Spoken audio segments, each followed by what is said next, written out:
This video is sponsored by Wing Technology, your ultimate flight sim hardware solution. Hello everyone, I hope you're all doing wonderfully well. Now, as you know, I'm interviewing various module developers about new modules that are coming into DCS. Now, so far, it's all been, if you like, the official, sanctioned modules that I've been looking at. And I haven't really been too interested in the unofficial, unaffiliated ones. But there was one that was coming up, I think that was extra important, and I thought I'd best include it. It's going to be the T-45C Goshawk. Let me quickly introduce my guys today. We've got Particle Man and we've got Max. Hello, guys. Hello. How you doing? And thank you very much for coming. You'll be doing most of the talking, don't you worry, but let me just get my little bit done and out of the way. We're going to be looking at the T-45C Goshawk, mainly with a little bit of ready room as well. First thing to mention is that these are not official mods. These are mods rather than modules, aren't they, guys? So they're going to be freely available?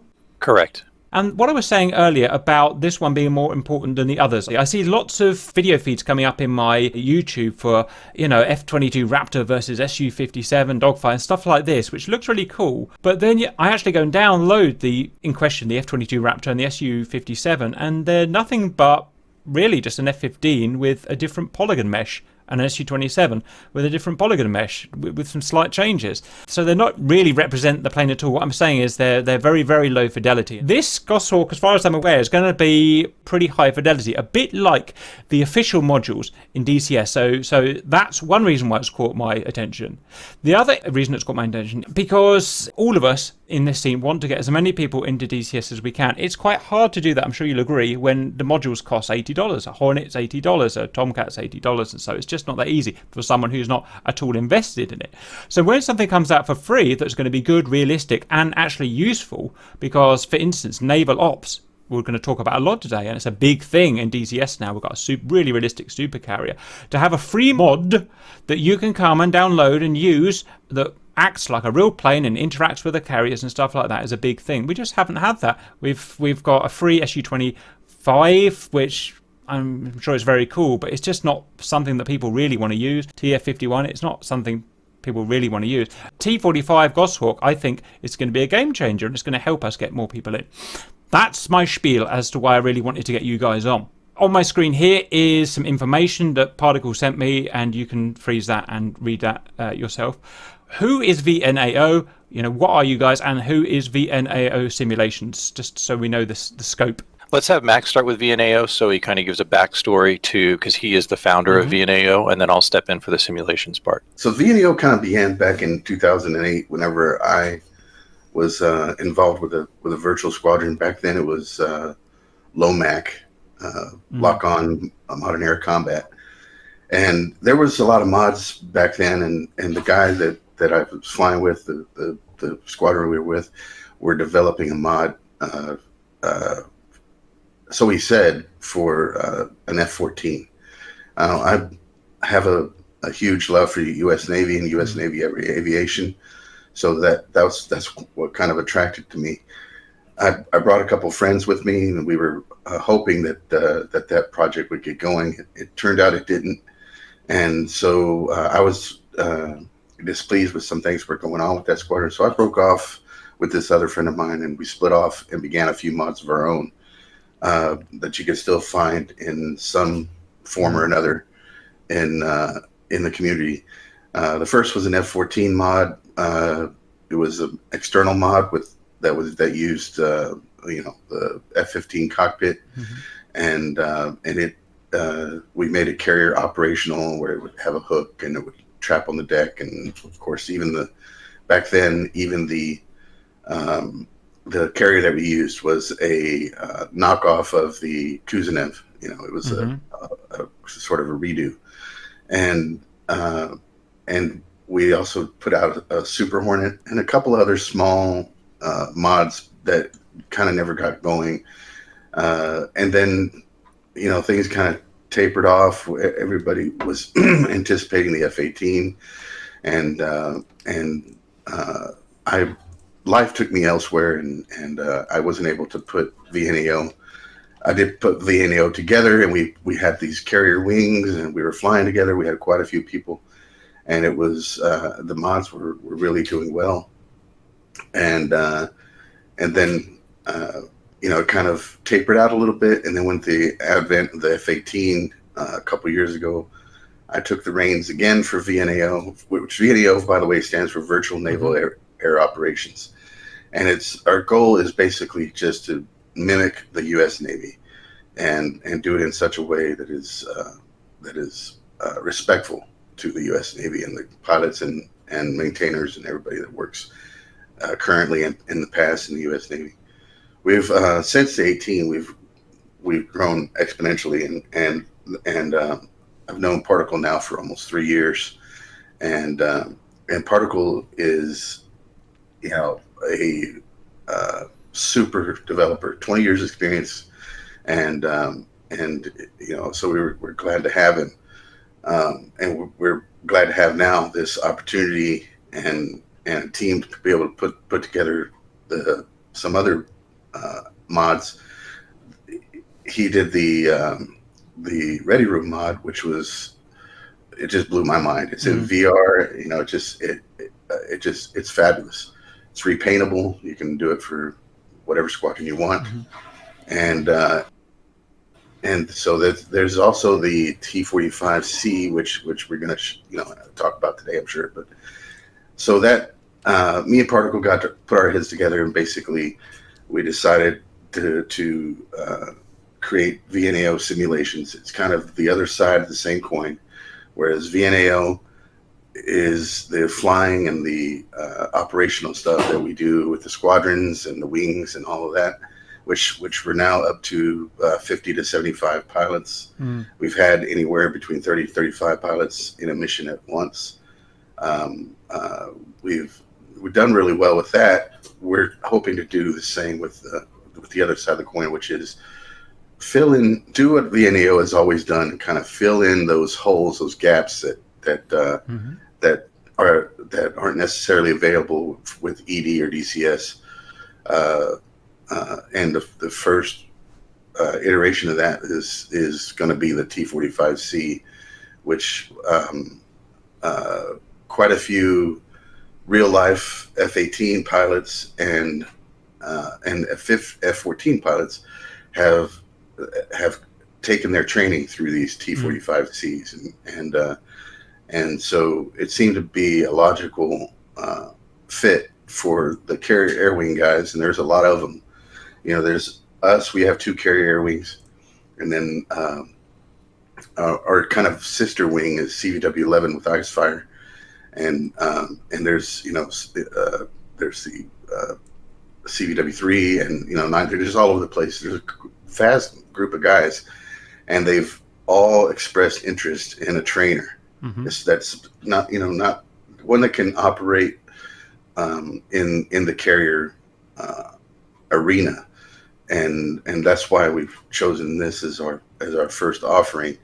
Particle's done a wonderful job with it. He's a great developer, and like I said, he's a good dev lead, and so Vnao Simulations is that part of it, the development part that makes these mods, and I'll hand it over to Particle to discuss that part. Yeah, thanks, Max. Real quick, Max did a really good job there of kind of walking through the big points of what the differences are between the two. I think I'll just say that, like he said, we met about 3 years ago. I think we've been flying together and kind of friends, and we saw a need in some of the lack of the fleshing out of the roles in DCS in terms of modules. And I was like, well, hell, sorry, I will try and keep it clean. I've been doing this for 20 years. I've been a game developer, and I can go through my history later. But just to say, I've been making games professionally in AAA studios for 20 years in various capacities, various roles. So I was like, I can build one of these things. Let's go for it. And he's like, really? And I was like, yeah, let's see what we want to do and start doing it.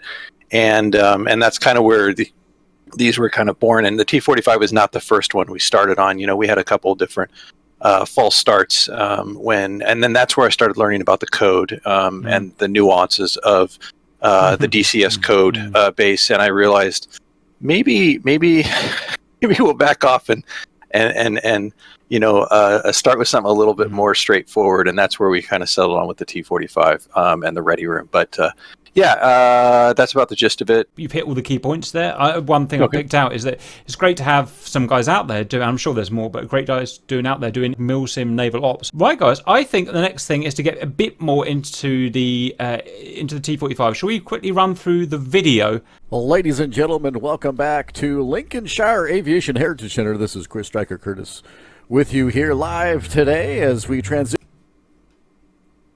now to a four-ship jet trainers, the T-45 Goshawk. It's a highly modified version of the British BAE Systems Hawk, land-based training jet aircraft, manufactured by McDonnell Douglas as they make their way on the roll now for the section takeoff.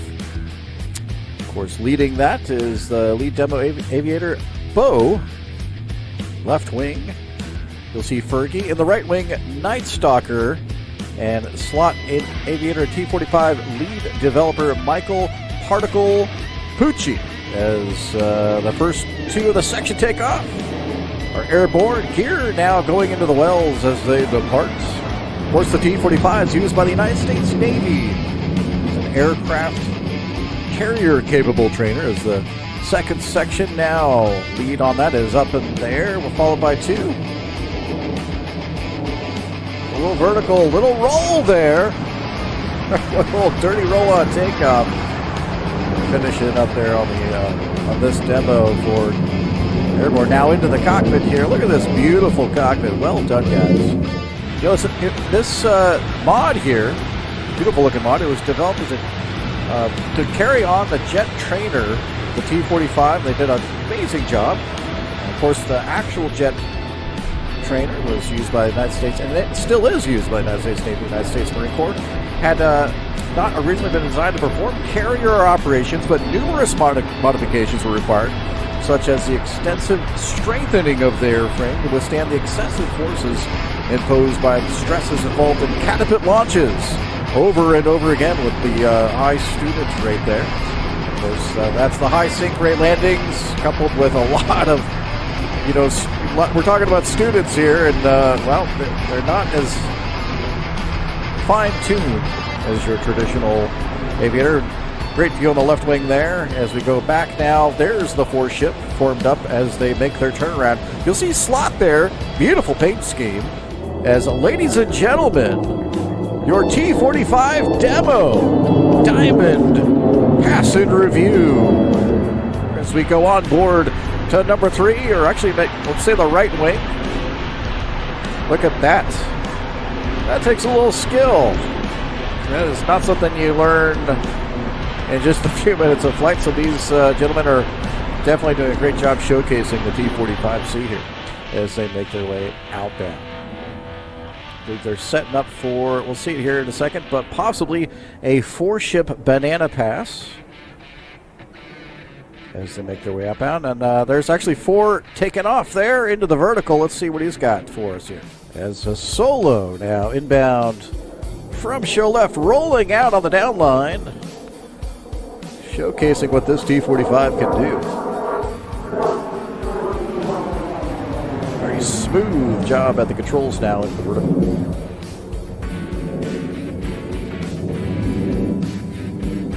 Of course, to become an F-18 or even an F-35 naval aviator, well, first you gotta master this. Of course, if you're just joining us, this is Chris Stryker Curtis. Welcome back to the Lincolnshire Aviation Heritage Center, as now he solo is inverted, completing, I believe, the Cuban 8 here. Most notable amongst the changes made to the Hawk's design was the adoption of a comparatively simple leading edge slat system, as we're on board with the left wing now. Of course, that system is operated by an actuator and linkage mechanism capable of being housed within the basically limiting free space available, along with the addition of strakes on the fuselage, which improve airflow. Other modifications to the Goshawk include its reinforced airframe, the adoption of a more robust and widened landing gear. Of course, they're going to need that for the carry operations, complete with a catapult tow bar. Look for that on the front side of the nose gear. That's to the oleo strut there. New 2-wheel nose gear design and an arresting hook, of course, to cap it all off for them. As we now are in what many call the Dorito. It's the 3 ship. Looking good, guys, as they make their way back in here.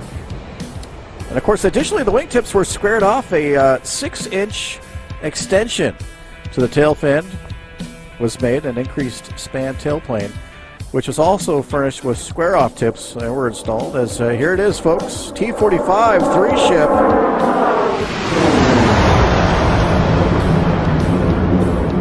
Get you a little credence to the flight model there, folks, as Slot now coming back in to catch up with them. Look how smooth that was. No PIO. I'm looking forward to this model. I don't know about you. Of course, the T-45 has been used for intermediate and advanced portions of the Navy and Marine Corps. Student Naval Aviator Strike Pilot Training, of course, was also in play here with the Training Air Wing 1 at Naval Air Station Meridian, Mississippi, and Training Air Wing 2, well, that's at Naval Air Station Kingsville, Texas. As Slot is back in, the Diamonds together. Of course, the T-45 you're seeing now, that was that basically replaced the T-2 Buckeye. That was an intermediate jet trainer before it. And, of course, the TA-4J Skyhawk, the Scooter. Advanced jet trainer with an integrated training system that includes the T-45 Goshawk aircraft, operational and instrument flight simulators, academics, training integration, system support. A lot going in when you make a new aircraft. It's not just the iron on the ramp, as you can see here. As you get those cameras, it's the T-45C. Right here at Lincolnshire Aviation Heritage Center. There's the break.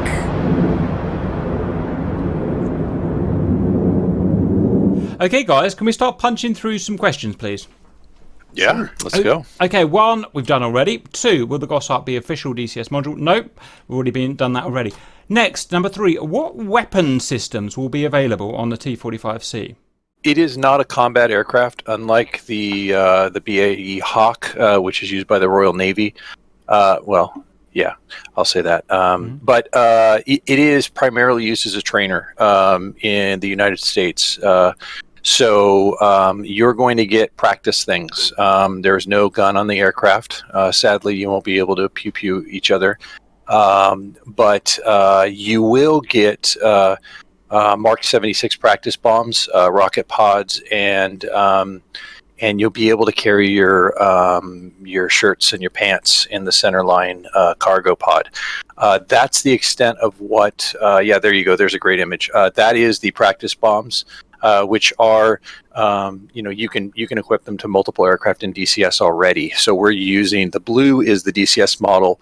The rack that you see there is completely custom from scratch that I built for this aircraft, and so it's custom for this aircraft. So that's why I put that together. But yeah, so we have a targeting system. It's a as close as we can build without the SDK, a CCIP system. And I wanted to also bring up that the engineer that's made most of this possible is Nibilot. You may or may not be familiar with him. He wasn't able to make it today, but he's an amazing developer that has helped us get all of this working. So yeah, it's great.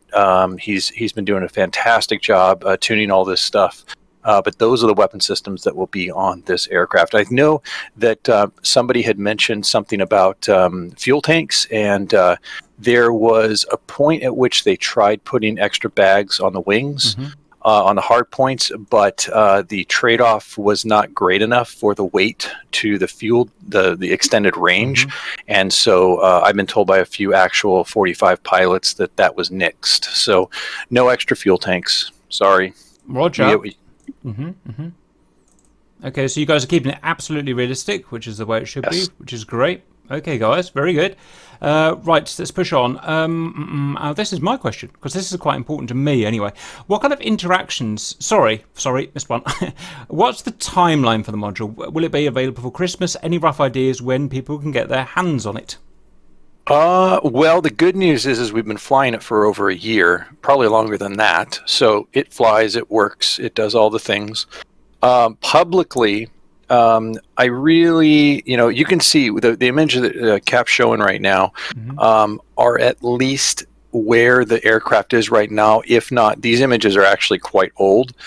So there's been actually improvements like that. It shows the old HUD there. Actually, I'm going to send you a picture real quick because I forgot to send you that if you're interested. There is, I rebuilt the HUD unit. And so everything's being improved upon iteration by iteration.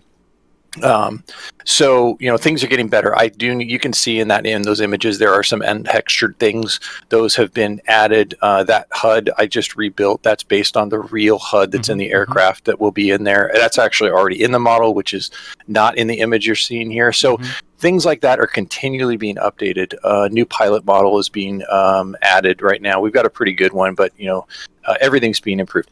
The hope and the goal is to have something by the end of this year. And, hopes and dreams, always change. But unless we get like a showstopper bug, we're hoping to have something out for the end of this year, maybe by Christmas, but we'll see. Roger, right? If I heard it first here, and I know, no one ever sticks to their promises. No one ever. It's impossible. It's just how it is. But it's great, and it's good to have something to work to as well, guys.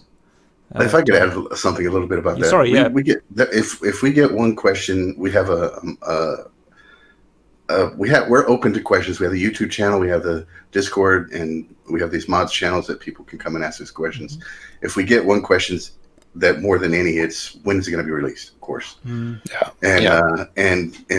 we have been very careful to manage expectations, because this is the area that we've not been before. We're going in and we're pushing this. We know what our goal is. Our goal is to bring the most accurate T-45C that we can. That includes the systems, the avionics, the flight model, all of that stuff. And we just have never done it before, so we just don't know how long it's going to take. And so we've been, when we get that question, we try to let everybody know, hey, we want to put this out as much as possible, but we want you guys to be comfortable with what we put out. We want you guys for it to be functional, at least in the respect of using it to train your individuals for flight. And so while we set these goals for the end of the year, or that was actually the first time we ever set a goal. We'd never released a timeline until we were able to kind of see the light at the end of the tunnel and hope that we could make that end of the year timeline. So that's been a very rough sort of estimate of when we could release it, but it's also with the sort of caveat that we're trying to manage expectations. We don't want to over-promise and under-deliver. We want to do the other way around. We want people's minds to be blown when it comes out. When it does come out, and I think I speak for Particle on this, we will be very happy with it ourselves, and we know that everyone will be. So we want everybody to know that. With regards to the release date, we know you're anxious, and we appreciate that, and we're glad to see the interest in it. And but we really want to we're in territory we've never been before, and we really want to deliver a product that is going to blow your minds. Roger, guys, very good. Now this one, I asked, it's quite important. You guys are very US Navy milsim kind of type guys. So I asked you, what kind of what level of interaction can we expect from the mod and the supercarrier, if any? Well, the good news is that's one of the reasons we embarked on the EFM, which enhanced flight model. If you're not aware, I think that's the term that it actually is called. Yeah, we currently can spawn on the supercarrier. We can taxi over with direction from the cruise. We're working on, we've actually been waiting to release a carrier operations video. I'm going to hopefully have something Max and I spoke about this recently. Now that I've rebuilt the gear and I don't feel like it's complete trash, we'll probably be doing some, our little short 1-minute videos to demo the launch and recovery on the supercarrier. We can actually call for a launch, be marshaled over to a CAT, hook up just like any other aircraft in DCS right now, and then salute and be launched off the carrier at the accurate speed as close as we can match to this aircraft, which I think is about 121 knots, which is the CAT launch speed. You can fly the pattern. At that point, you do not have radios. So that's one point to make clear here is because it is a non-SDK, non-official module, we don't have access to radios. So things you lose are being able to have full radio comms, being able to call a tanker. This is not a refueling aircraft, so that's not a big deal. But you can basically fly the pattern and trap on the carrier, and it will actually give you the built-in ED trap score, just like any other aircraft most of the time. But it definitely works. You can taxi off and roll over to the launch, to the CAT again, request launch, and cycle it as many times as you want. But it all works. Good. That's the main thing. Yeah, absolutely. Okay, guys, that's perfect. Rear seater, I'm assuming, I don't actually know much about this plane. Is the Instructor the rear seater? The Instructor is in the rear seat. Okay, and the question is, what level of control will the rear seat have, which is quite important to people? So you will have as much control in the back seat as the front seat. There are some things that do not repeat to the back seat because technically you never fly this aircraft from the back seat solo. If you are soloing the aircraft, and again, I confirmed this a couple days ago with our instructor pilots because I didn't want to misspeak, you always fly this from the front seat solo. But if you have an instructor in the back and a student in the front, the instructor has working MFDs in the back that are separate from the front. They can see all the same information you see on that image right there in the back repeated. The cockpit interactions in the back seat are clickable to a certain extent, and this is where we start running up against the the SDK issue where like the MB339, you get that desync because we don't have the ability to underlie. We don't have the time to write the code to offload to a separate program to synchronize everything. So let's say the front seater drops the hook. You will see the hook drop in the external most of the time, but you may not see the handle drop in the rear seat. So things that you see in both cockpits may not always synchronize, unfortunately. But multi-crew does work. I mean, it works. You can sit in the back seat and you can instruct as the instructor pilot and fly the aircraft. And there's no reason you can't do that. So multi-crew does work and it is functional. Awesome. If I could, sorry, go ahead, Matt. I just wanted I'm looking at the chat here also on the stream. Oh, I didn't open that up. I see someone there that said it must be a table data plugged into an existing EFM. That's actually wrong. The EFM we've developed, and correct me if I'm wrong here, Particle, is completely from scratch. Uses nothing that we've gotten originally from the game. Correct.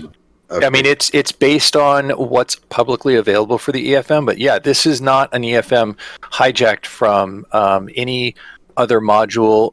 Well, I want to be very clear. So the one EFM that is out there that is publicly available is the F-16 demo EFM, which was the only version available non-SDK.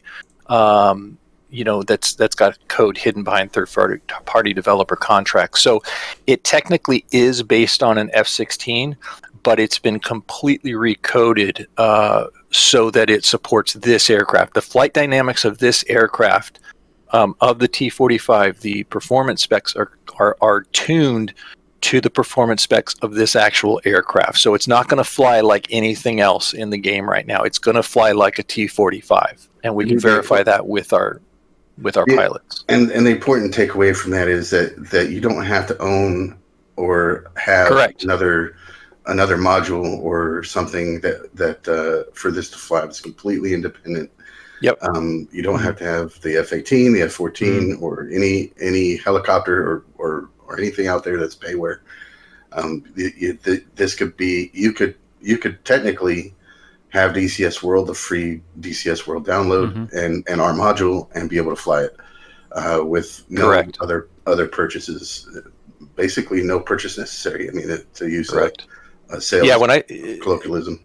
Sorry, just to jump in, just when I said the F-16, I'm not talking about the Viper from ED. I'm talking about a F-16 that was created, and I apologize, I don't remember who developed the EFM code base for it, but that is not the ED F-16 Viper that we that modified. This is completely from scratch. Roger, guys. Okay, thank you for clearing that up. It's a lot of that's over my head, but the people listening will understand that perfectly, I'm sure. So thank you very much for that. So that was the rear seat, which kind of moves directly on to, is it multi-crew capable, where you've just answered yes. Yep. So physics. So what you're saying, in multiplayer, you can have a human in the front and a human at the back at the same time. The answer is yes, isn't it? Correct. Okay, that's fine. Answers that question. Thank you. And it's a lot of fun. We've done it. So good. Yeah, no, we love multi-crew aircraft. Are a real thing, aren't they? They're really, absolutely. Yeah. Right. This, if you haven't answered it already, what made you take on the T-45C? Any reason for choosing this aircraft? You've kind of explained that, but anything you want to add to that? You know, like I said, the reason we picked this aircraft was, let me look at my notes real quick to see if I missed anything, is, we have, new pilots come into VNAO all the time who are like, I want to fly a jet, and then we're like, what should I buy? And they're like, well, I went and bought the F-18, and they jump in and they're so overwhelmed. Yeah, right. We basically are like, all right, we need to come up with a platform that mimics more what real pilots go through. And that's kind of been our goal here with the T-45 is you're not going to basically, as a pilot, who wants to fly fast jets, get in and fly an F-18 day one. You start out with gliders, then Cessnas, depending on, whatever you do. And then you move into, a turboprop, then you move over to a fast jet, which is a T-45. And then, if you pass all those, then you move on there. And so that's why we wanted to fill that role so that, we get it. It's not real. It's virtual. But, at VNAO, we do things as close to by the standards and procedures of the Navy and Marines that, we want to simulate it. That's what DCS is all about, and what our group is all about is making it as realistic as we possibly can. And we saw of something that we could provide, and that's why we decided to go down this road. Also, one of the things that I'm really proud of with VNAO, the flying group, is the other side of the coin besides simulations, is that we've been able to attract some real life Navy pilots, and right around the time we were expressing interest in developing this, we had a lot of pilots that are current and former pilots in the Navy who said, that got their training from the Goshawk. The Goshawk itself is what you would fly now to get into a modern aircraft, and so being able to kind of wow them kind of steered us in this direction too. I mean, give something to them. They come and they give us their expertise, and they fly with these, inspire us, I guess, is the best way to put it. And this kind of the Goshawk creating something that they could kind of fly and say, oh yeah, I flew that, and it really steered us, because a lot of the pilots that we do have in VNAO that are current former Navy pilots, they went through these airframes, and as a result, they can a lot of them can tell us how good it is, and whether it's hitting that mark that we're trying to hit, but it's also kind of a way of giving them something that they can fly from back in the old days in their careers. Roger, guys. For me, I'm looking forward to it because I can, at the moment, just like you said, like the same problem where I try and attract people in who not from a flight sim background. Generally, those people don't need my help at all. They can just do it themselves. But a lot of people don't come from a flight sim background, and they buy their Hornet because it's the sexiest looking thing, and then they just sit there godsmacked because they can't get anywhere with it because it is so complex and overwhelming, and they give up and go and play War Thunder instead. That's something I deal with every day. So I'm hoping this, I can just say, look, don't even waste your money at the moment. Just get this for free. The boys give it out for free. Go and get used to it. It whets your appetite, and it lets you in, it breaks you in easy. When you've mastered that, fine, go and spend your $50, get your Hornet. I'd much prefer to deal with it that way, because every day I'm having this problem. I'm trying to explain, all I can really do is make some videos that hopefully help, but I can't take every single person through it. So I mean, that's why we're here today, really, isn't it, guys? Let me correct you on one point. The Heatblur F-14 is a more sexy aircraft than the F-18. Sorry, just so we're clear. Hey, you don't need to convince me at all. You really don't. Anyway, we love you, Heatblur.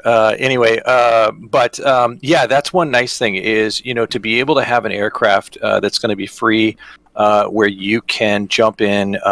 Let's say you're comfortable flying the pattern and the operations and procedures for a carrier, and jump in the back seat to somebody who's never flown the aircraft and walk them through those procedures is night and day from hitting F4 and sitting on the outside. On the outside of like an F-18, you're like, well, you're a little high. It's much better when you're in the aircraft and you can see it from a perspective of a pilot.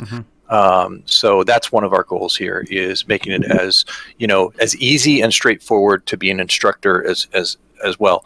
And there are no other multi-crew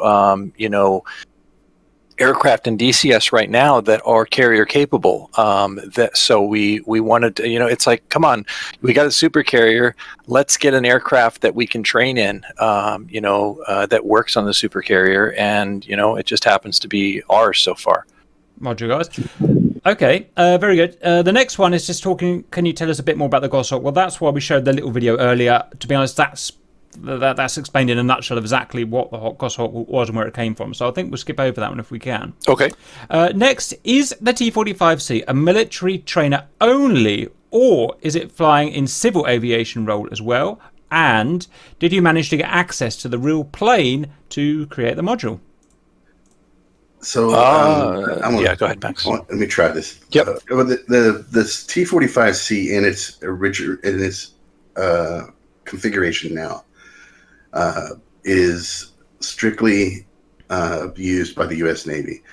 It is as much a hawk as a chicken is an eagle. I mean, it is a bird, and it does look a lot like the hawk, and it's based off that flight. But the frame, the gear, the engine, the avionics, everything about it makes it so much different. It's basically a different airplane that has the overall basic shape to it. As far as I know, the only the aircraft in this iteration, like for instance, the Hawk has, if you look at this picture here, the Hawk has one wheel up front. The beefed up landing gear for the Goshawk has two nose wheels on the front gear, and that's to just take that stress of and that adds weight. And so anytime you add weight, you're going to change the flight model. Only the Navy uses this right now. There are, of course, forget the Marines. It is the Marines too. Oh yeah, and the Marines, which basically the Navy and the Marines are the same. They train the same. They train in the same. They train at the same bases with the same instructors right alongside each other. You can have a Marine sitting in back as an instructor instructing a Navy student up front. Sorry, I just didn't want to forget them. And so the U.S. Navy and Marines are the only ones that use it for this. But the Hawk is a civilian version of the same airframe, I guess, but is a much different aircraft. We get this question all the time too, but we have British liveries and all that. We're not going to be doing any fictional liveries. So, and I know that the Hawk has a lot of liveries available, but the Goshawk itself the liveries that we're going to provide are only going to be related to how it's used in real life. And right now, that only includes U.S. Navy or U.S. Marine squadrons. Roger, guys. Well answered. This next one, I mean, we could talk for hours about this, so if we could just have a 30-second answer about this one from each, please. Just a personal one for each of you. What started your passion for aviation, and was it at an early age?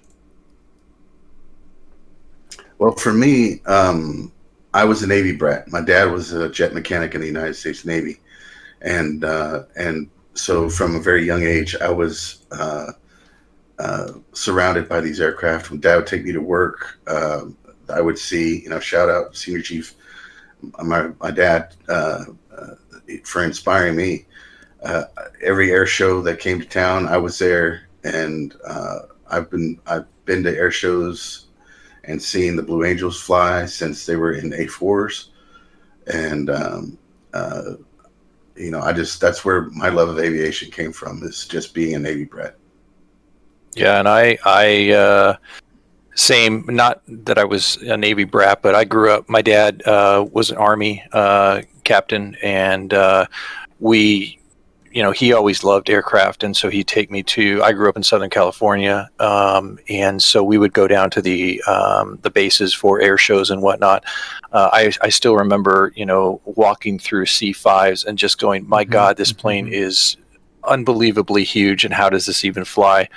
And talking to the pilots, F-14s, F-18s, I think were around when I was younger for that. But, I think the coolest thing I ever saw that just smacked me and I went, oh my God, is I actually got to see the SR-71 fly in person. Same here. That's how old I am.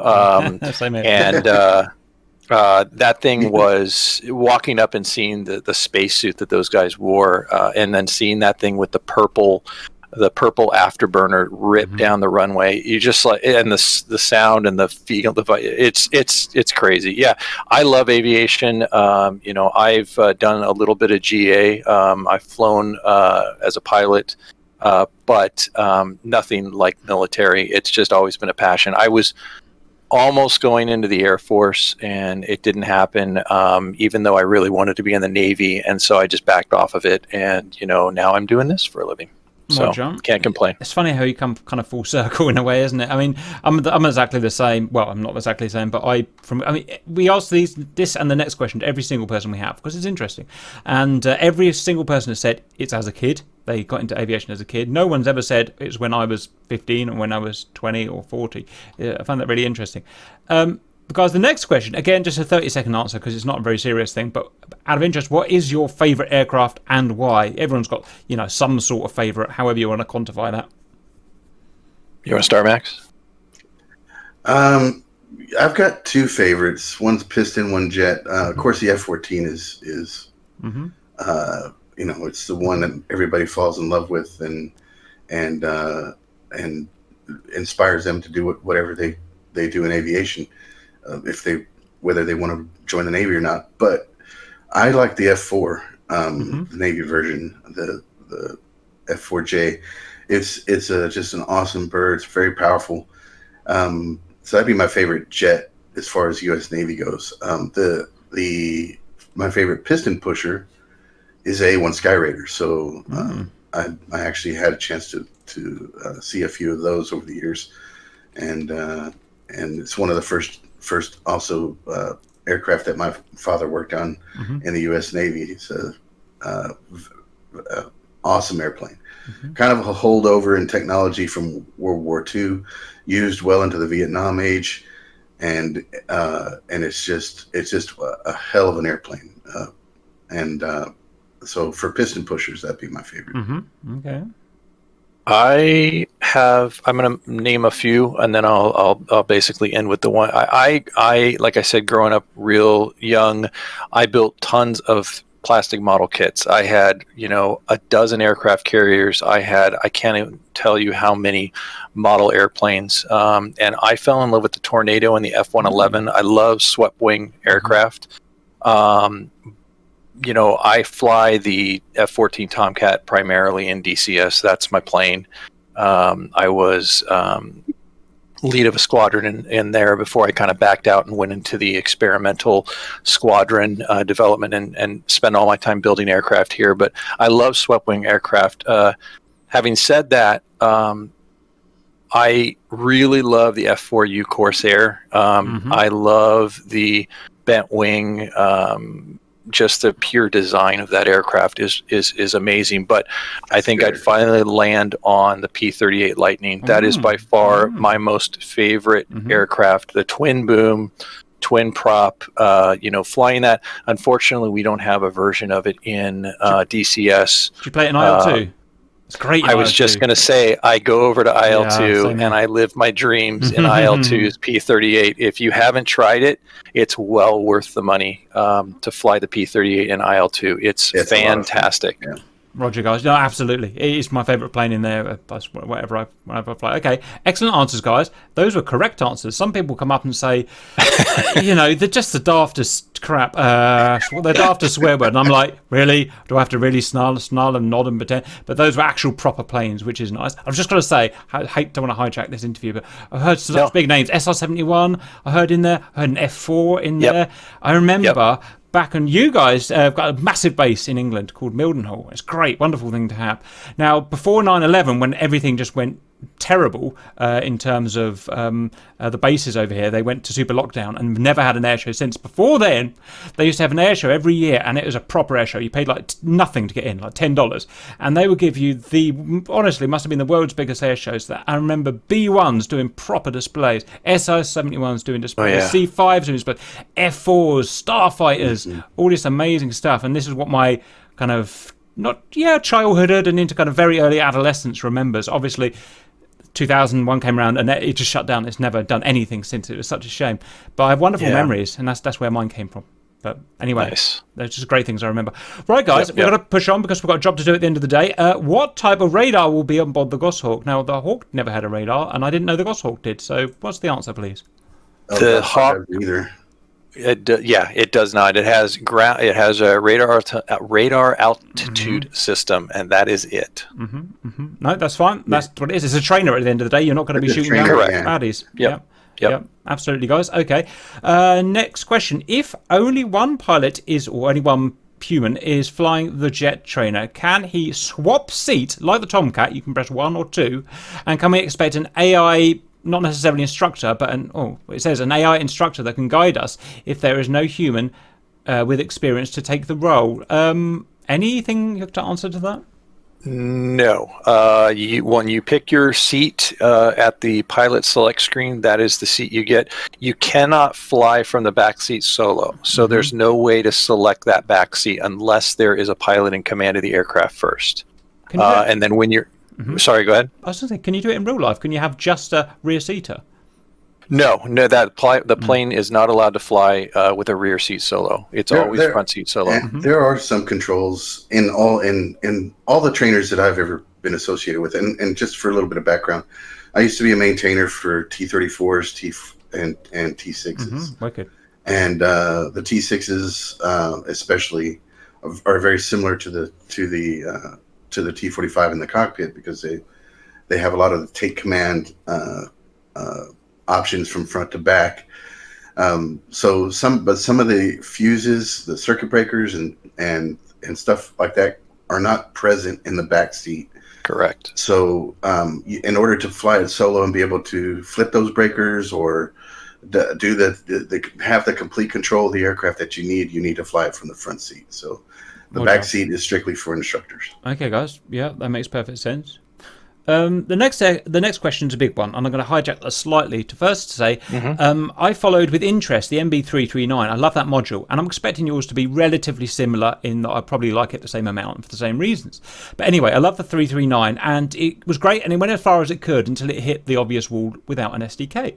So they went fully professional, they got their SDK, and now they're making a full professional one. Okay, and that's great. I love following. That's the first developer I followed from noobness to professional, and I really enjoyed it.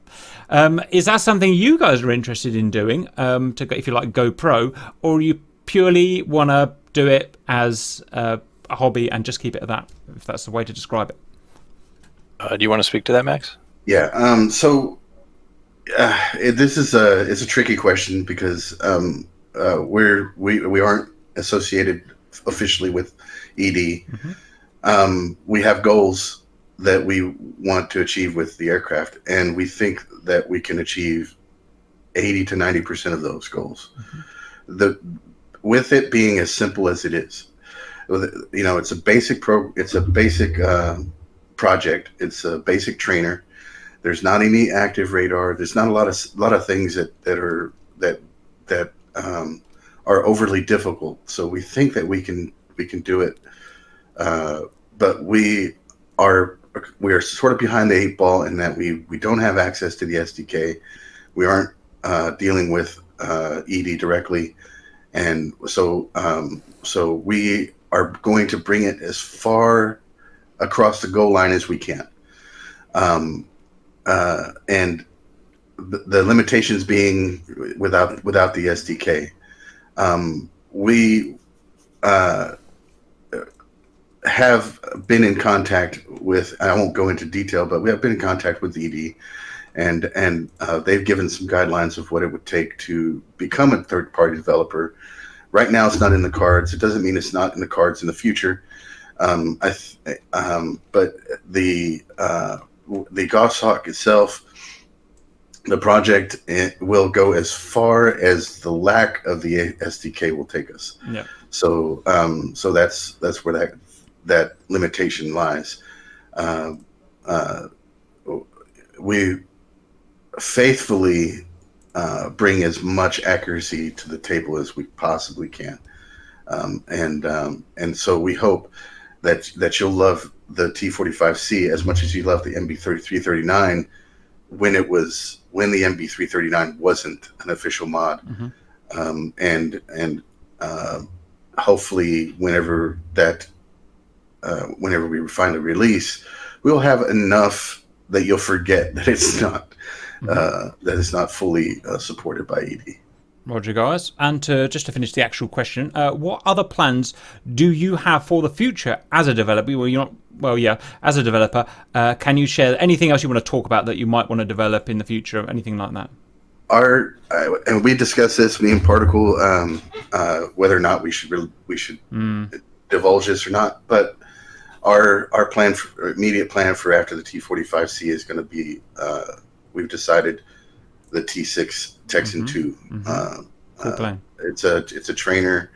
It's what the U.S. Navy and Marine pilots get their introductory to flight with. It's very similar to the T-45. Yeah, that's a great picture. Yeah, there you go. Yeah, that's and I've had the opportunity to work on these personally, and they replaced the old T-34C turbo mentors. Now, if you're in the Navy now and you are getting your introductory flight, you're going to be doing it in this aircraft. It doesn't have active radar. It doesn't do even the weapons.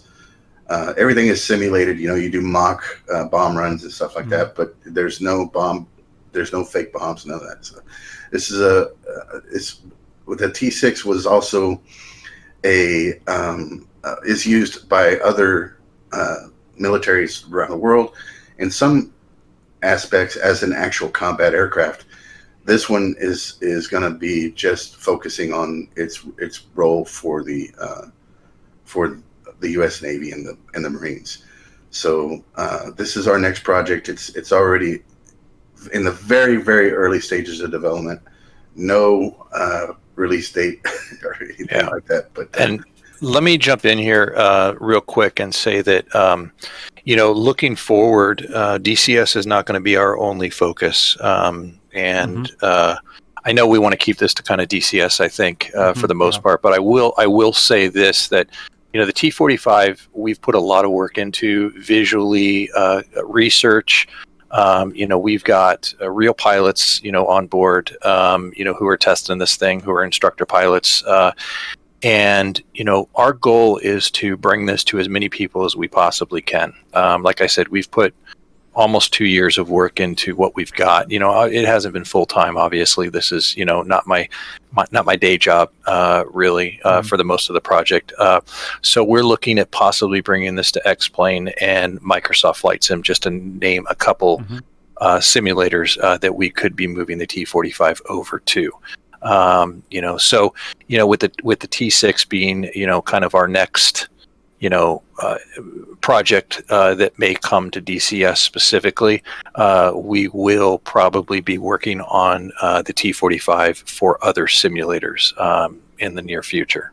Roger, guys. Very good. Next question, very simple one. What engine is on the T-45C? Is it reheat capable? Bearing in mind that, this is the layman speaking. So what you pulled, I see it on the stream. That is what I was going to tell you. I did verify that is accurate. There may be a small variation on that, but yes, that is the correct information from Wikipedia. Roger. Okay, guys. Right. Will there be mission options or learning course (brackets) how to shoot from the deck and how to land in details for the Goshawk? I'm not really sure how you interpret that, but do you have an answer to that from your interpretation? Yeah. So we have, like I said, just brief second ago. We've got real instructor pilots who take this thing out every day and teach students who are testing the flight model, who are engaged with us, that want to teach people. It's fantastic to have these people.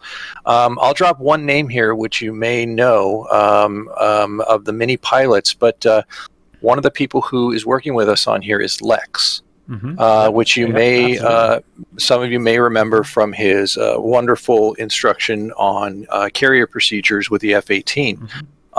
He is super excited to be part of this, and said that we could, kind of let people know that he was working with us. I would love to say, and this is kind of on our list of to-dos, is to get him to do walkthroughs of some of the procedures for the aircraft, as well as a few other people. Not only do we have pilots, but we've got a couple maintainers who, are spot checking the work on the aircraft and systems, saying that the engine idle's a little too low here. It could be the fuel flow's a little off here, and we're like, okay, we'll fix those things. And so, those are the kind of things that we are working with on this aircraft, and the level of detail we're trying to put in here. And if we can get, not necessarily, maybe we'll get some missions that are set up for, this stuff. We've got some great mission creators in Vnao, so we can lean on them to do that. That's not been our primary focus, but we are definitely looking forward to putting together instruction videos on how the aircraft flies, what the on-speed configurations are, what you should be approaching the boat on with your current loadouts and configurations of the aircraft and things like that. We've got the technical experts. It's just a matter of bringing those pieces together and kind of creating those things. And I think we're going to be starting to do that soon. Roger, guys. Yeah, and great to see Lex involved in the project there as well, which is cool.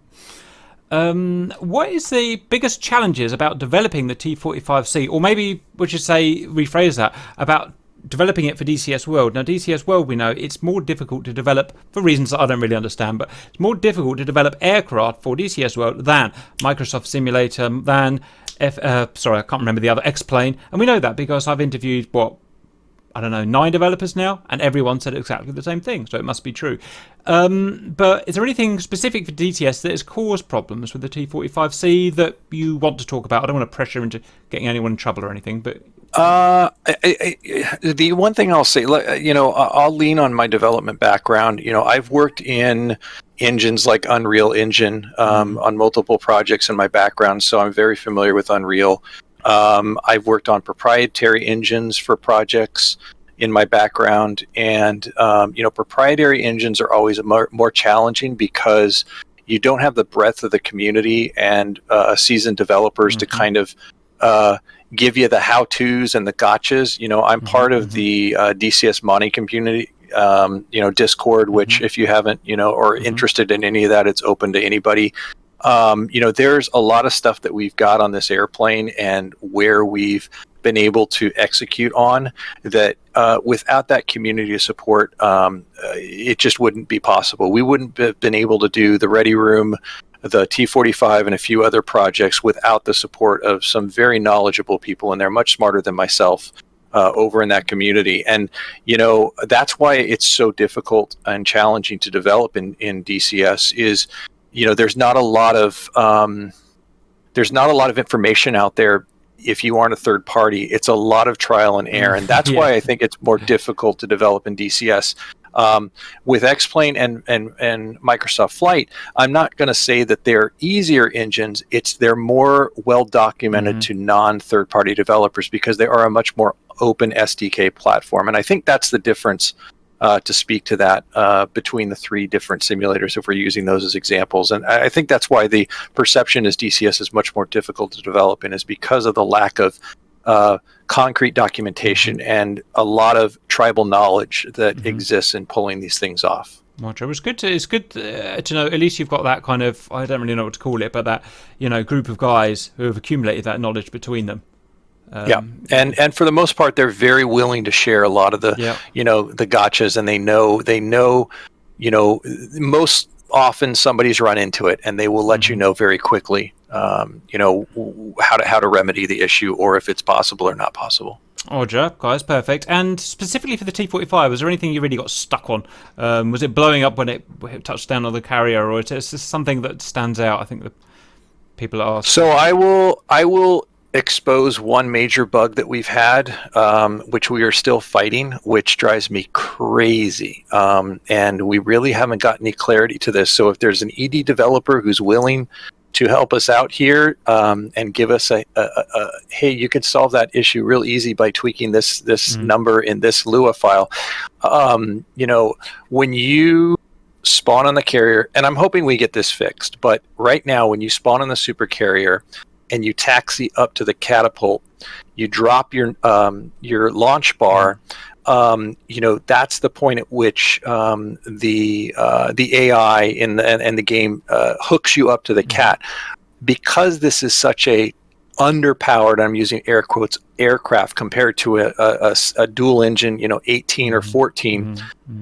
If you get hooked up and you hit taxi up like you would at let's say 30% throttle like you would with any other aircraft, and the launch bar goes over and hooks into the shuttle. With this aircraft, it takes 20 seconds to get over that hump. Yeah, unfortunately. So what we've been doing to solve it is you just basically, once you get the signal that you're locked into the launch system, we just firewall it and just bump over, and the plane rocks a little bit, but it works. It's a stupid bug. So there, I let the cat out of the bag. It's one of the things people are going to see possibly with this, but that's one thing that's driven me absolutely crazy in terms of beyond that, it's just been tuning the hook placement so that when you are trapping properly, when you are on speed and you're configured properly, making sure the plane traps, has been challenging, but we've got a lot of that worked out now. So that's my biggest bug right now that drives me up a wall that we haven't solved. Right. Well, hopefully someone will have an idea for that. One of the big brains out there. We'll leave that to them. Okay. Yep. Next one you've already answered. Is the T-45C capable of mid-air refueling? Nope. Or if not, yes. Yep. That yep. It is the answer that it cannot do mid-air refueling. Cannot. It is not equipped with it. Just checking. Yeah, and no fuel bags. No bags as well for the reasons that we spoke about earlier. Yes. Yeah. Right. Okay. Bit of a double negative, but we got there. Yeah. Gotcha. Okay, guys. Next question, and this one's quite interesting. Are the instructor controls to be able to override the students' ones at all in time to take control mistakes? So if the student screwed up and all of a sudden the instructor needs to take control, can he have priority? How does that work?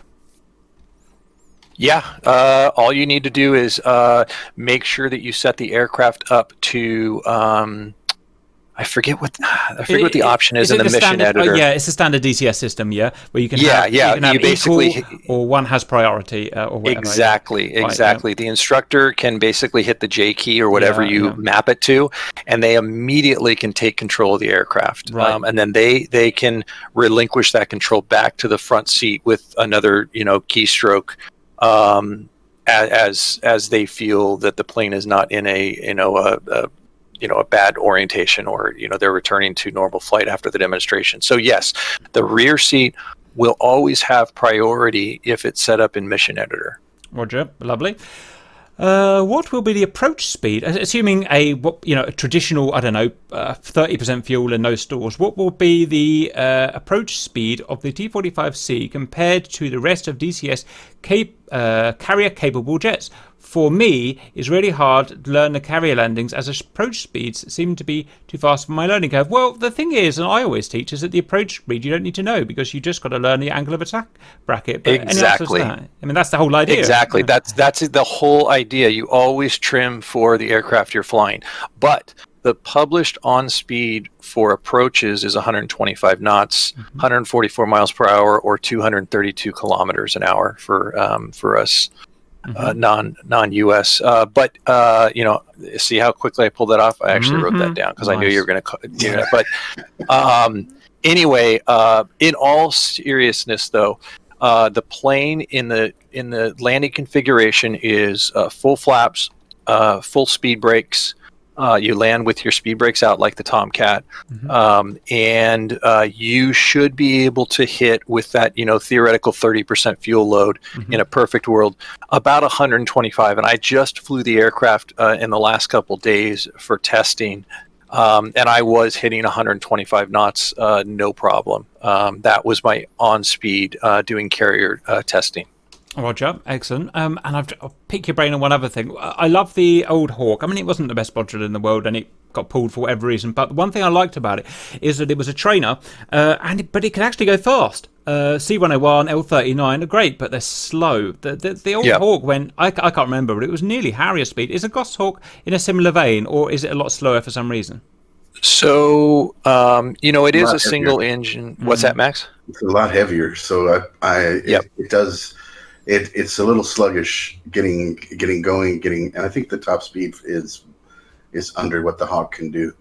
Correct me if I'm wrong, but I think that the top speed for the maximum absolute best conditions top speed for the Goshawk is about 400. That's not too bad. It actually does go faster. The public, it does go faster, and Lex did confirm with me that they actually. Let me pull this up so I don't misquote him.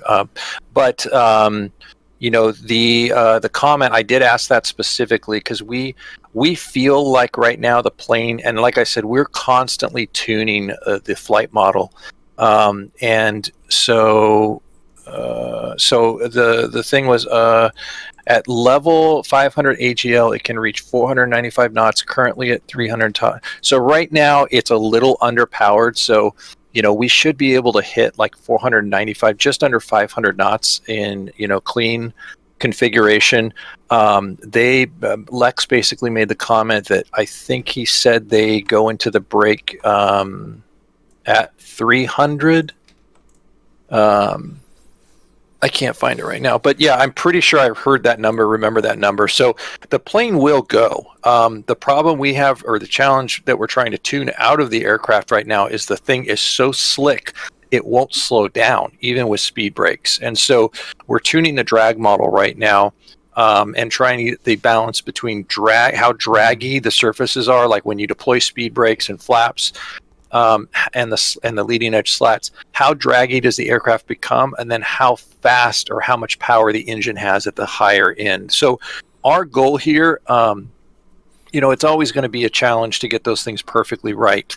The nice thing is we have that enhanced flight model, so we can tune those numbers more specifically and much more accurately than using an SFM or a simple flight model, which is nice. But just so everyone knows, we're tuning the aircraft for the lower speeds, because that's our goal here, is to make sure that the on speeds and the launches, the traps, and the plane performs better in the lower 2/3 of the performance bandwidth than it does at the higher ends, because again, this is not a combat aircraft, and you're not going to be breaking Mach with this thing. So those are our goals with the flight model. Roger, super duper. What is forced feedback integration? Presumably it says on one of your posters or whatever that it has forced. Yes. Can you explain? I mean, I don't actually know. So can you explain what that is? So I use on my home sim pit, I have something, and I'm sure there'll be people out here that know this, Sim Shaker software. It's produced, and I'm going to throw a name out here because it's always been weird to me, but his name's Andre. I don't know if that's his company name or that's the dude's name that coded it. I think it's the guy that actually coded it, but it's overseas in your side of the pond, if you will, that's created. But I use a butt kicker module, which is basically a transducer that is fixed to my flight seat. And so when I pull on the stick and start putting loads on the aircraft, I feel the rumble of the plane in my butt, if you will. So I can tell when the plane's going to depart. I can tell when the speed brakes pull out. I can tell when the flaps and the gear drop because I feel a clunk in my actual seat. So by default, the plane doesn't have a sim shaker profile, but what we do is I put an F-18 or an F-14 in every mission that we have with the plane. If you jump into those planes first to initialize the force feedback system, then you jump into the T-45, then everything magically just works and you get that force feedback. And I will tell you what, if you haven't flown with force feedback in DCS, ask for it for Christmas. It is well worth the $200 you're going to spend to get, because it will change the way you fly, because you can feel aircraft departing, or you can feel the buffeting like a real pilot can in an aircraft, and it will change the way you fly. You don't have to continually look down at your instruments. You can just basically by feeling the aircraft like you do as a pilot, you can just feel how it performs. That's interesting. It's pretty damn cool. So just so I've got this right, this force feedback thing is about the vibrating seat thing that we're talking about. Yeah? Yes. So yes. I was under the impression that the vibrating, this butt kicker thing, just worked from the game sound and listened for sounds, and that when it heard a sound, it went ba ba ba. But you're saying it's more dynamically linked to the game than that? It is more dynamically linked to the game. Yes, you can put it in audio mode, but the problem with that is if you have, which most of us do when we're flying, we have voice comms. If you've got somebody like, and people tell me this, a deep voice like myself, it will pump it through, and I can sit there and I can yell, and it'll start vibrating your seat, and that's not the optimum way to do it. There is a way that you can. I don't know if you should do a search for that, but yeah. I was having my fingers crossed there. I was having my fingers crossed. Exactly. That's what I use. So that is the module, and then you have to get a special. You have to get two things. You have to get Sim Shaker software, and then a Sim Shaker for aviators. I think the software costs like $30 or $40 to pair with that hardware right there, but it runs on a discrete channel that actually has profiles for each aircraft. So for instance, the P-51, a prop aircraft, has a different force feedback profile than say a Tomcat or a F-18. And the guy who creates the software, as a plane is released, creates these custom modules for the software, and you'll get a patch after every release. So I imagine, as we get, some of these new aircraft like the Mosquito or whatever, is coming out next from a retail DCS, I'm going to reach out to him and see if we can get a custom T-45, but I'm not going to do that until the plane's released. I don't, obviously I'm not asking for somebody to do free work. And even if we have to pay him $100 or something to do it, I'll do it so that people have it. But it does work.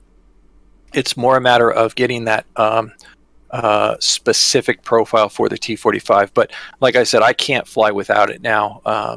It's just that good. I mean, again, I don't want to hijack the interview because this isn't really relevant, but it's just really, people have told me about it, and I thought, it's it's a funny, just a little arcade add-on thing. I didn't realize it was actually realistic like this and could be dynamically set up and linked. It's really interesting because, like I always say to my guys, the pilots have, you know, eyes, ears, and butt. Well, this adds the butt into the game, which is really important. Yeah. And well, maybe that's something we'll talk about another time. But that's very interesting. Absolutely. So, yeah, hit me up. Yeah, hit me up. We can walk through it. Roger. Okay, last question on the aircraft itself. We've kind of covered this one already, but I thought I'd just double check. Are they coding their own flight model or just filling in data table? It's kind of you've already explained it. And is there anything else you want to add? Again, I can't ask an intelligent question here because I don't really understand them well enough. The only thing I'll add to that is that we have been given, beyond the NATOPS and the publicly published, and let me be very clear here, is we're not asking, we're not using data that is, you know, confidential or not publicly available. We're asking the people, and the people are giving us data who are familiar with the aircraft and how the aircraft should perform at different speeds, configurations, whatnot. So we are customizing the flight model based on the real numbers from the real aircraft in the real world, just like any other aircraft that is done by a third party, to the best of our ability. And so, you know, we are trying to pump that data in as much as we can. And some places it's going to be lacking, and some places, you know, we just don't have, you know, full, you know, NASA, you know, flight model data for some aspects of the flight, you know, dynamics of the airfoil.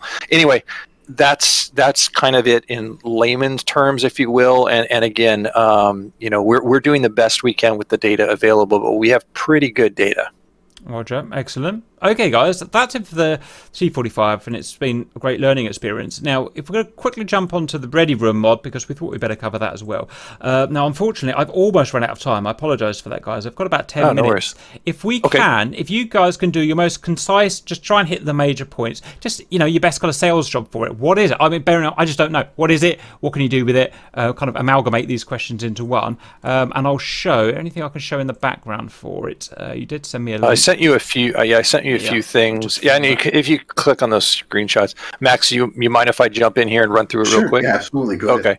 So real quick, Max and I were either drinking and had this dumb idea many years ago, and he's like, "Hey, wouldn't it be cool if we could be in a briefing room before we actually went up to a mission?" And I was like, "I think we could do that." And he's like, "No, you can't. We can't do that." And I was like, "Well, give me some time. Let me experiment with it."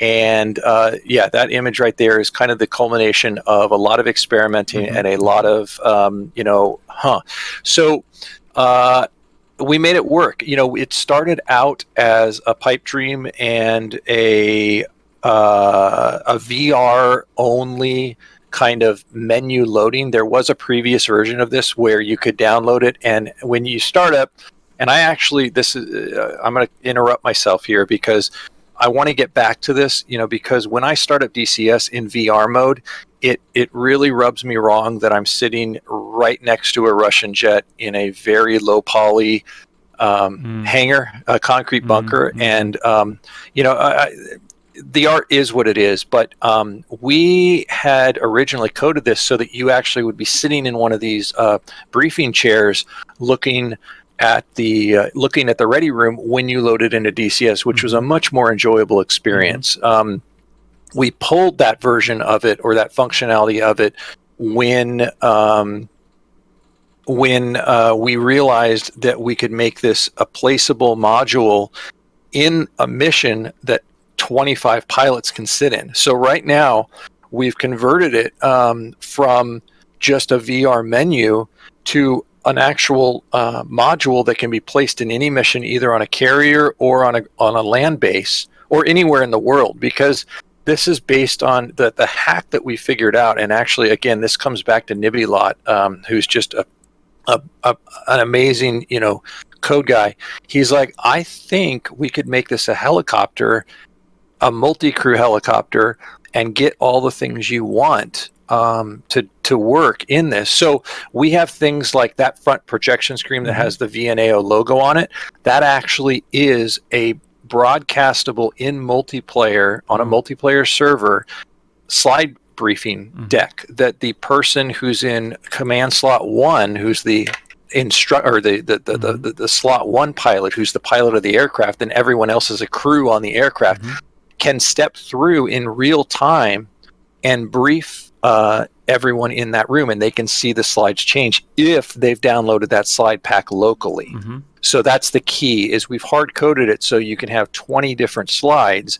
And what we do, we use this every week on every one of our missions in VNAO, is you download the slide pack, the briefing pack, just like you would in the real world, if you will.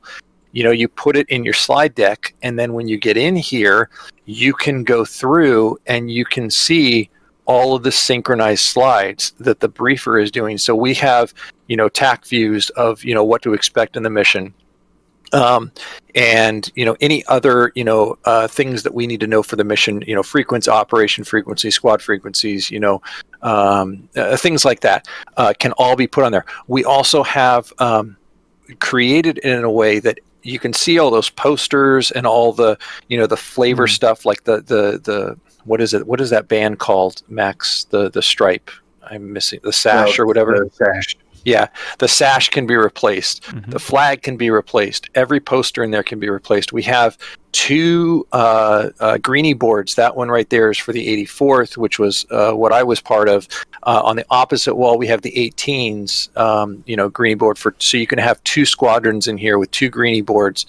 We've got some pictures, everything in the module. If you go to another, there you go. So you can see from the briefing podium, this is the view you'll actually see in VR, and it actually works with Track IR as well. We haven't forgotten about the Track IR people.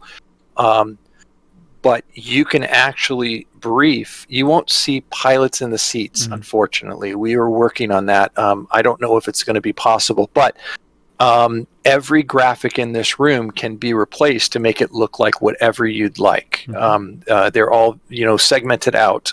Each poster is its own asset. And yeah, it supports 25 people. You can move around with the number keys. And you can jump around each different seat in the room, even those green chairs. You can sit at the boss's desk, which you're looking at right now from that view. And the lights are dimmable.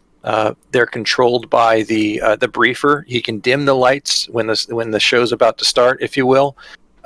We've got a working clock up in the front. It's the fans move. It's another level of immersion and fun that we were like, this would be awesome to have. And ED has said that the super carrier is supposed to have this feature. Again, this is not affiliated with ED in any way. This is another completely standalone module. This is just like the T-45 in that you don't have to have any other aircraft to make this work. You download the mod. It's available. You had the link up there. It's available on the ED user files directory to download. There's a how to install it. There's a README in it. There's been a lot of back and forth of in the comments down there as to how to fix potential problems. But yeah, it's been downloaded. I think here it's been downloaded almost 1,000 times, and I think overall lifetime, I think 2,000 people have downloaded, if not many more than that I'm not aware of.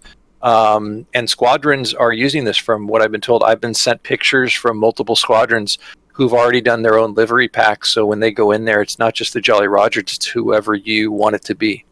Roger, that's really interesting, actually. I mean, the first time I'm really busy all the time, so I just kind of scan over things. I scanned over this and I thought, oh, cool, it must be a separate executable, nothing to do with DCS. I didn't realise it was actually a plugin or a mod to DCS. I think that's wonderful.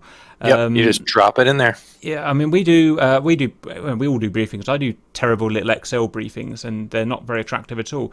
I'll have to look at the possibility of using this, and presumably you can just put your slides up then, like you said, put a slide pack, put a bunch of JPEGs in, and go through it like that. And we've actually just real quick, we've actually extended the functionality a little bit more in VNAO, where we use OVGME, if people are familiar with that. And we have a repository set up so that most of the time, if the person who is doing the briefing and creating the mission wants to, they'll send the slide deck to that the OVGME repository, and then we say, okay, sync to slide deck 1, sync to slide. We have 3 different slide decks. This week it's going to be slide deck, so we can stage different missions in there, and then you basically can just hit one button. It syncs all the slide deck, and then when you start up DCS the next time, the slides will already be synchronized with the briefing for the mission. So that's something you can also set up with this. We've been using it, Max, for almost 6 months, if not more now. I think it's been more than that. I think it's been almost, in the early stages of it, we've been using it for about a year. Yeah, much longer, but we've used it from the day this was released, if not longer. Roger, guys. Well, really interesting. Okay, let's summarise then, because again, I apologise, but run out of time.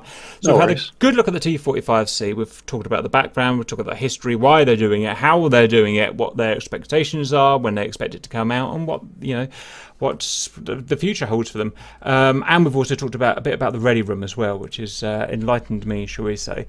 So we've done that. It's really good. I look forward to it. I hope to see a flyable version for the public on Christmas, but we shall see, guys, because you never really know. It's also for me, it's a lot about the people as well, and it's nice to speak to you guys and see that you are really nice, genuine guys, because you can always tell. And for me, it's like when I met the 339 guys, just genuine, nice guys, and it makes me want to help you, and it's just how it works. It's just a community thing. So that's great to see. So with that, guys, I'm pretty much going to leave you and ask you to get to work and get it finished. Or get on with it. Anything from you before we sign off? Two things I saw. I just wanted to address one person in the chat. It does have a rat. The rat does work. You can air start the aircraft, and it will do the proper purging of the hydraulic system. When you shut the aircraft down, the rat will pop out. So whoever asked that, I saw that, awesome. And I just... I don't know, and you can cut this or edit this out later, but we are a free development company at this point. We do have a Patreon that we've set up for this, because there have been people that'll pop in and say, "Hey, what can we give you? What can we do to make this come out faster?" And I can send you that info later, Cap. Send all the links, with that. Send all the links that you want in the video, and I'll put them in, because I'll forget otherwise. So yeah. Fantastic. I just wanted to run that by you. But yeah, we, like I said, we are doing this for the love of it. But any little bit helps. If people are able, and like I said, it's basically to buy us coffee and buy us snacks so that we don't pass out while we're doing this. Excellent. Well done, guys. Late at night. Okay, guys. Really appreciate you guys doing all the work. I just want to say thanks to you for thank you. I mean, we really appreciate it. My pleasure. And it's been a great experience. No, let's get as many people flying it as we can. That's what we want to do, isn't it? Yeah, absolutely. Well done, guys. Okay, thanks for coming and giving up your time, and maybe we'll speak again in the future. But for now, thank you very much, and I'll see you guys later. All right.